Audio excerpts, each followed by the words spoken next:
الحمد للہ رب العالمین والصلاة والسلام علی رسولہ الکریم وعلی آلہ وصحبہ اجمعین اما بعد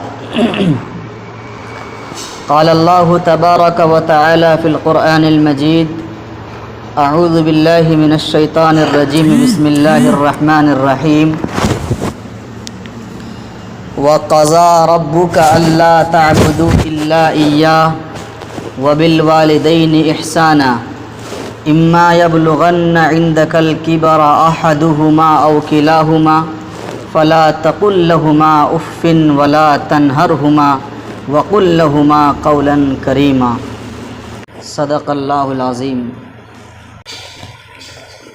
عزیز دوستو، بزرگان محترم، میں نے ابھی آپ کے سامنے سورہ بنی اسرائیل 15ویں پارے کے اندر تیسرا رکوع ہے، اس کی چند آیتیں آپ کے سامنے پڑھی ہے، جس میں اللہ تبارک و تعالی نے ماں باپ کے حقوق کو تفصیل کے ساتھ بیان فرمایا ہے۔ 6 باتیں اللہ تبارک و تعالی ماں باپ کے تعلق سے اس آیت کریمہ کے اندر ارشاد فرماتے ہیں۔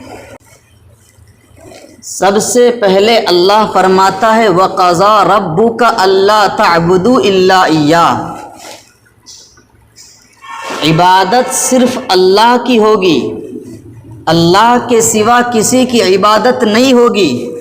لا الہ الا ہو، سجدہ صرف اللہ کو زیب دیتا، اس کے سوا کسی کو زیب نہیں دیتا۔ اور اللہ فرماتا ہے کہ میری عبادت کرو۔ میری عبادت کے بعد آگے اللہ فرماتا ہے وَبِالْوَالِدَيْنِ إِحْسَانًا، ماں باپ کے ساتھ احسان کا معاملہ کرو۔ پہلے نمبر پر اللہ کہتا ہے کہ میری عبادت کرو۔ اب اللہ کی عبادت میں کسی کو شریک نہیں کرنا ہے۔ اور دوسرے نمبر پہ اللہ کہتا ہے وَبِالْوَالِدَيْنِ إِحْسَانًا، ماں باپ کے ساتھ احسان کا معاملہ کرو اور ماں باپ کی اطاعت میں کسی طرح کی کمی نہیں کرنی۔ میرے بھائی، اللہ کی عبادت میں کسی کو شریک نہیں کرنا، ماں باپ کی اطاعت میں کسی طرح کی کمی نہیں کرنا۔ رب کعبہ کی قسم، جنت آپ کی مٹھی میں ہے، جنت آپ سے کوئی چھین نہیں سکتا ہے۔ ماں باپ کی اطاعت، اللہ کی عبادت۔ اللہ نے کہا وَبِالْوَالِدَيْنِ إِحْسَانًا، ماں باپ کے ساتھ احسان کا معاملہ کرو۔ آپ کے گھر میں آپ کی ماں ہے، آپ کے باپ ہیں، آپ کی ذمہ داری ہے۔ اگر آپ کی ماں کو، آپ کے باپ کو کپڑوں کی ضرورت ہے تو اللہ کا فرمان یہ ہے، اللہ کی طرف سے نوجوانوں کے لیے ہدایت یہ ہے کہ وہ اپنے ماں باپ کے لیے کپڑوں کا انتظام کرے۔ اگر آپ کے گھر میں آپ کے والدین بیمار ہیں تو اس کی بیمار علاج کرانے کی ذمہ داری اللہ فرماتا ہے آپ کی ہے، نوجوانوں کی ہے۔ اگر آپ کے والدین چاہتے ہیں کہ مجھے الگ سے گھر دو، رہنے کے لیے مکان دو، یا اولاد کی ذمہ داری ہے کہ ماں باپ کے لیے الگ سے گھر دے رہنے کے لیے، یہ اللہ کا فرمان ہے، یہ اللہ کی ہدایت ہے نوجوانوں کے لیے۔ یہ احسان ہے۔ میرے بھائی، آپ جانتے ہیں آج ایسا معاشرہ، ہمارا سماج ایسا ہے کہ جس گھر میں ایک ماں باپ ہے اور اولاد 5 نوجوان بیٹے ہیں، لیکن 5 نوجوان بیٹوں سے ایک ماں باپ مشکل سے میرے بھائی نہیں سنبھل پاتے ہیں۔ وہ بوجھ سمجھتے ہیں اپنے ماں باپ کو، لیکن اسی ماں باپ کے یہاں اگر 10 اولاد ہو جائے تو خوشی خوشی وہ ماں باپ 10 اولاد کی پرورش کر لیتا ہے۔ اللہ تبارک و تعالی تو رب حقیقی ہے، اس نے پیدا کیا، لیکن اللہ نے جو ذریعہ بنایا ہے دنیا میں ہمارے آنے کا، وہ ماں باپ کو ذریعہ بنایا، ماں باپ کو وسیلہ بنایا۔ یاد رکھیے، اگر ہم نے اپنی ماں باپ کے ساتھ دو طرفہ معاملہ کیا، وہ رب کریم ہے جو ماں باپ کا حامی اور مددگار ہے، کل قیامت کے دن وہ پکڑ لے گا اور ہم سے اس کے بارے میں پوچھ کر لے گا تم نے اپنے ماں باپ کا کتنا حق ادا کیا کہ نہیں کیا۔ مجھے بتائیے، آپ میں سے ہر آدمی جماعت میں جاتے ہوں گے، کوئی امیر بنتا ہوگا، کوئی امیر صاحب کا خادم بنتا ہوگا، کوئی کچھ کام کرتا ہوگا، کوئی خدمت میں موقع حصہ لیتا ہوگا۔ مجھے بتا دیجئے، آپ میں سے کون ایسا ہے جو یہ کہتا ہو کہ میں اپنے ماں باپ کا خادم ہوں، میں اپنے ماں باپ کا نوکر ہوں؟ میرے بھائی، میں آپ کو بتانا چاہتا ہوں، سب سے بڑے پیر، سب سے بڑے ولی اگر آپ کے گھر میں کوئی ہے تو آپ کے ماں باپ ہیں۔ استاذ کے لیے اور پیروں کے لیے، بڑے بڑے اللہ والوں کے لیے قرآن کریم کے اندر یہ ذکر نہیں ہے کہ تم ان کی خدمت نہیں کرو گے تو پکڑ میں آ جاؤ گے، گناہ ملے گا۔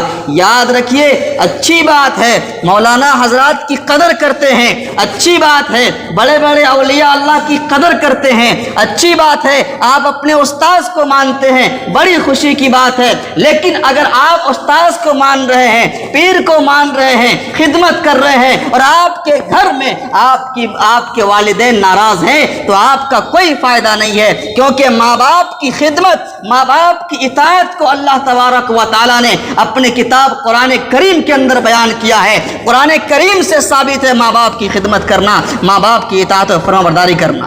اگر آپ نے اس میں کمی کر دی، اللہ گرفت کر لے گا۔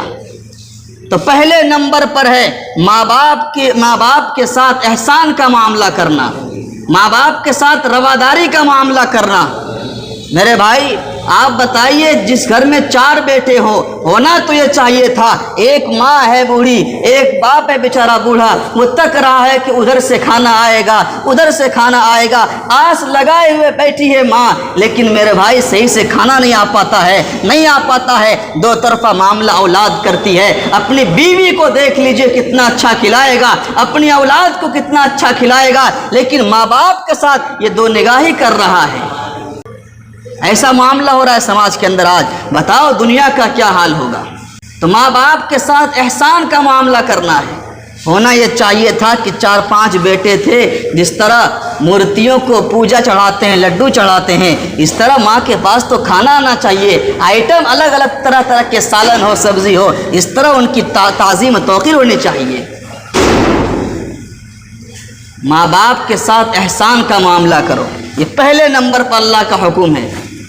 حضرت علقمہ رضی اللہ تعالی عنہ کا آپ نے نام سنا ہوگا، جلیل القدر صحابی رسول ہے۔ آج بیوی کو لوگ ترجیح دیتا ہے ماں پر، لیکن اللہ کے رسول کے بعد اگر کسی کا مقام و مرتبہ ہے اللہ کی نگاہ میں تو ماں باپ کا مرتبہ ہے۔ ماں باپ کی عظمت اللہ رسول کے بعد سب سے بڑی عظمت ہے۔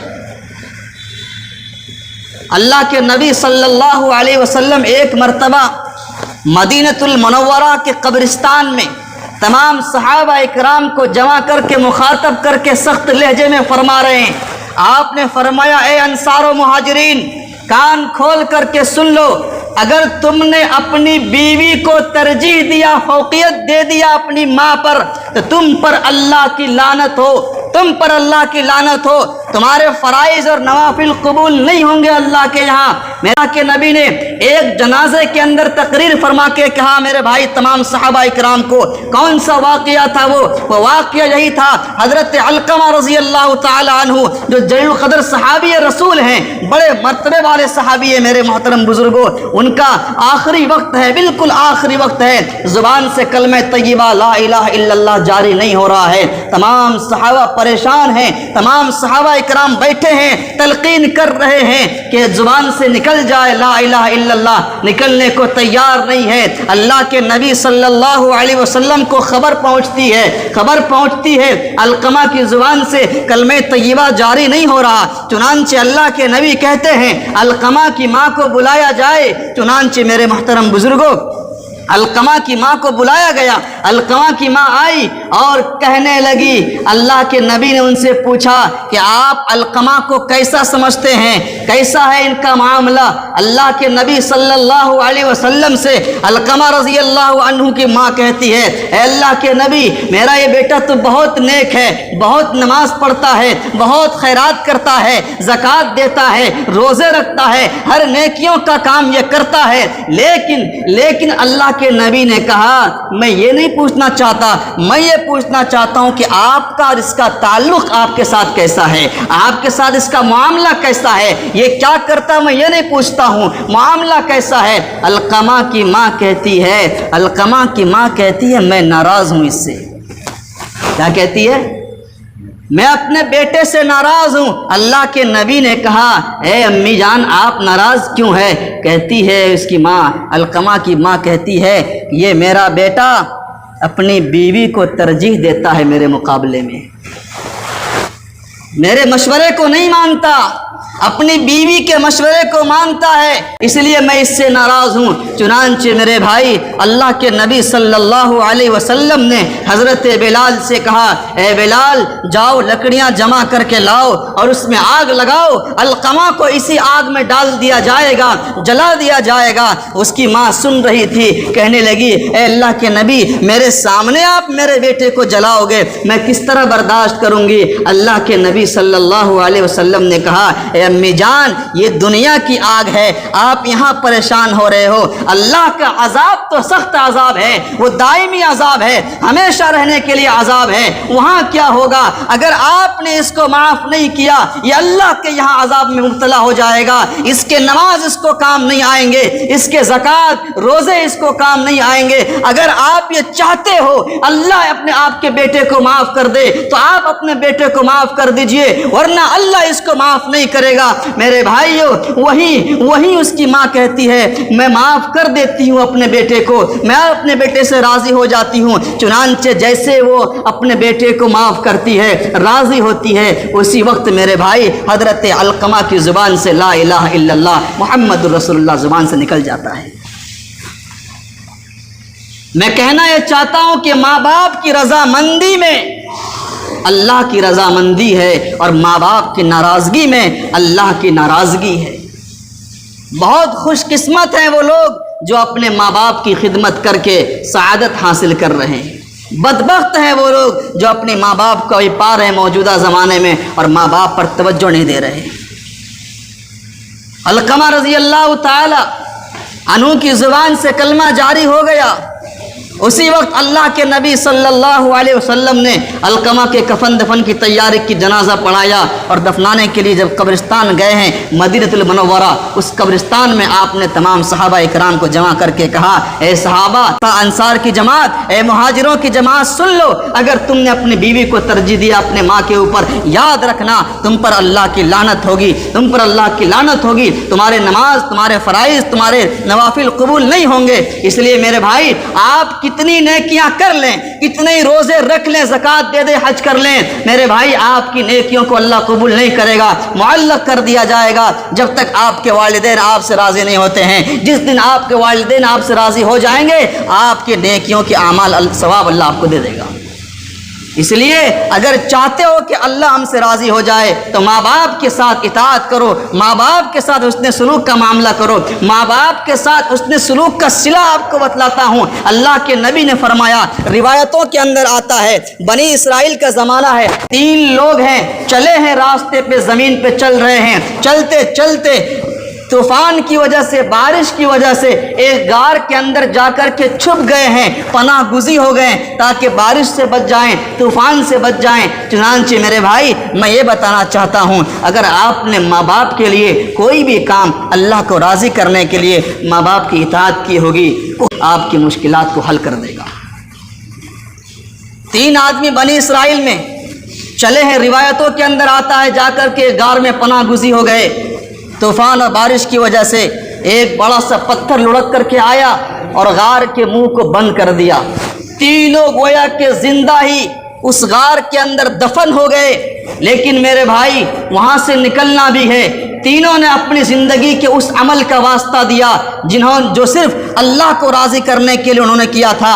2 عمل کا واسطہ دیتے گئے، تھوڑا تھوڑا غار سے پتھر ہٹتا گیا۔ ایک تھا اس نے کہا اے اللہ تو تو جانتا ہے، تجھے بتانے کی ضرورت نہیں ہے، تو عالم الغیب ہے۔ اے اللہ میرا معمول یہ تھا کہ جب میں بکری چرا کر کے آتا تھا سب سے پہلے دودھ نکال کر کے دودھ کا پیالہ اپنی ماں کو پیش کرتا تھا، اس کے بعد بعد میں اپنے بچوں کو پلاتا تھا، بیوی کو دیتا تھا۔ اے مولا کریم، ایک مرتبہ ایسا ہوا میرے ساتھ کہ جب میں بکری چرا کر کے آیا، دودھ نکال کر کے پیالہ لے کر کے ماں کے پاس پہنچا، میری ماں سو رہی تھی، چارپائی پر لیٹے ہوئی تھی، میں ماں کے قدموں کے بازو میں کھڑا ہو گیا اور میں انتظار کرتا رہا دودھ کا پیالہ لے کر کہ میری ماں اٹھے گی تو میں پیالہ پیش کر دوں گا۔ میں نے ماں کو جگانا اس لیے گوارا نہیں کیا کہ میری ماں نیند سے اٹھ جائے گی، نیند میں خلل پیدا ہو جائے گا، اس لیے میرے مولا میں نے ماں کو نہیں اٹھایا۔ ماں جب اٹھی میں نے پیالہ پیش کیا ماں کو، اے مولا یہ عمل صرف میں نے تجھے راضی کرنے کے لیے کیا تھا، ماں کی اطاعت و فرمانبرداری میں مولا اس عمل کا واسطہ دیتا ہوں، تو اس غار کے پتکار سے پتھر کو ہٹا دے۔ چنانچہ میرے بھائی روایتوں کے اندر آتا ہے کہ وہ غار سے پتھر ہٹ گیا پورا، اور تینوں کے تینوں باہر آ گئے۔ تو یہ ماں کے ساتھ حسن سلوک کا معاملہ ہے، جس کا صلہ اللہ دنیا کے اندر دے دیتا ہے۔